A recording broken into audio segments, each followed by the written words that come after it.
Jiji la Dodoma, makao makuu ya ardhi ya Tanzania, na wengine wamesema Dodoma fahari ya Watanzania.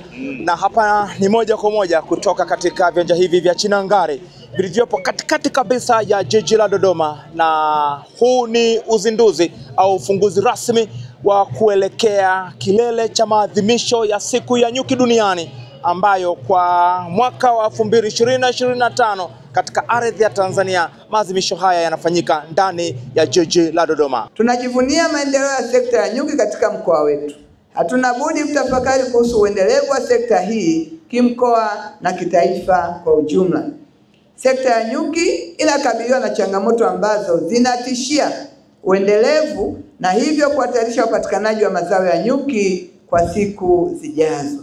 Kwa hiyo nitoe heshime ulinzi wa maeneo ya hifadhi ya ardhi ya misitu uendelee kuzingatiwa ili tuendelee kulinda viumbe hai ikiwemo viumbe hawa nyuki ambao tumeona manufaa makubwa ya uwepo wao. Pamoja na kutambua umuhimu wa mchango wa kiumbe nyuki, maadhimisho haya yanatoa nafasi kwa wananchi kutoka mikoa mbalimbali hapa nchini kuja kujumuika kwa pamoja ili kujifunza na kutambua fursa mbalimbali zilizopo kwenye sekta hii ya ufugaji nyuki. Wizara ya Maliasili na Utalii iliamua kufanya maadhimisho haya kwa siku 4 mfululizo kuanzia tarehe 17 yani jana hadi tarehe 20 Mei, ambapo ndiyo itakuwa kilele cha maadhimisho haya. Mheshimiwa, karibu sana. Tupo leo tuna bidhaa mbalimbali ambazo tunazalisha kama TFS.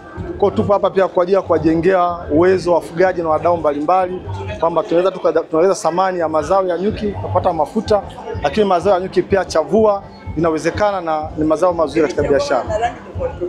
Chavua, Mheshimiwa, ina rangi tofauti kulingana na aina ya maua ambako nyuki anakwenda kukusanya.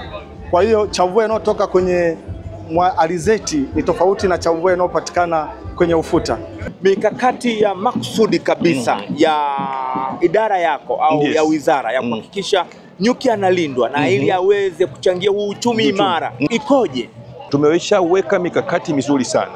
Kwanza tuna sera ya ufugaji nyuki ya taifa. Sera hii ni yatokea mwaka 1998. Hii inaonyesha katika kwa ukubwa kwamba katika sekta ya ufugaji nyuki Tanzania inataka kufika wapi, Watanzania tunataka kuona nini. Lakini sera inatekelezwa na vyombo viwili vikubwa, inatekelezwa na sheria pamoja na mkakati. Kwa hiyo sasa hivi tuna mkakati wa utekelezaji wa sera ile.